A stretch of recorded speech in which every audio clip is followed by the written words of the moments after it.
কোনো এক সময়ের কথা। কুসুমপুর নামক এক গ্রামে চাঁদনী নামে একটা অনাথ মেয়ে থাকত। তার সঙ্গী বলতে ছিল একটা গরু যার নাম লক্ষ্মী।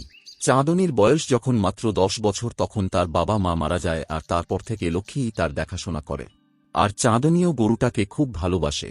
তবে লক্ষ্মী ছিল একটা জাদুই গরু। সে যখন দুধ দিত তখন দুধের সাথে সোনা রূপা মুক্তা ঝরে পড়ত। চাঁদনী ভয়ে কখনো এ ব্যাপারে গ্রামবাসীদের কিছু বলেনি, কিন্তু সে সেগুলো দিয়ে গরিব গ্রামবাসীদের খাবার দিয়ে নয়তো পোশাক দিয়ে সাহায্য করত। আর গ্রামবাসীরাও চাঁদনীকে খুব ভালোবাসত। একদিন তার জাদুই গরুর কথা ওই গ্রামের জমিদারের কানে যায় এবং সে গরুটাকে চুরি করে নিয়ে আসে।